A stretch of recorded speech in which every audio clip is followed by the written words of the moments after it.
Laing motorsiklo sa Begituang gikarnap ang narecover sa kapulisan sa Dakbayan sa Mandaue. Pipila sa nabawi nga mga motor na ilhan sa mga nanagiya human ipablater sa mga tagiya.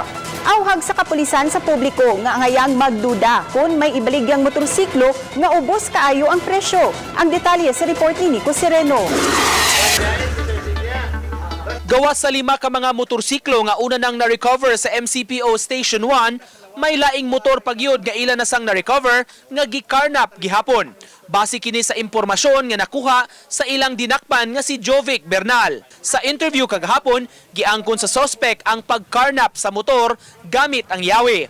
Ug dayong baligya niini sa barato nga presyo. Sa unom ka mga motorsiklo tanan nga na-recover sa kapulisan, tulo niini ang nailhan na sa tag-iya. I-turn over kini ngadto sa Highway Patrol Group kay dito nakapablatter ang mga tag-iya sa maong mga motor.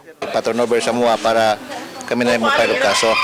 Kay nagkaning duwag tag-iya ni nagpa-alarm ni sila, national alarm sa among opisina. Pahimangno sa kapulisan, magmatngon gyud kung may yano ra kaayong mamaligya og motorsiklo. Magduda na kung barato kaayo ang pagbaligya ug walay papeles. Lugito na nila kanang screwdriver ba?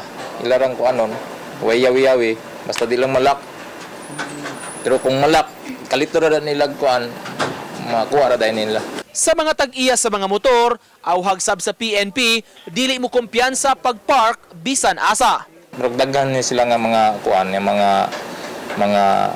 mga watay aning mga motor ay sa Liluan, Konsolasyon, sa Talisay daghan ang mga nabiktima ni. I-safety gyud nila no kanang kung naay kuan niya mapadlakan nila ang motor nila mas maayo. Uban ni Godfrey Relien, Nico Sereno, Balitang Bisdak.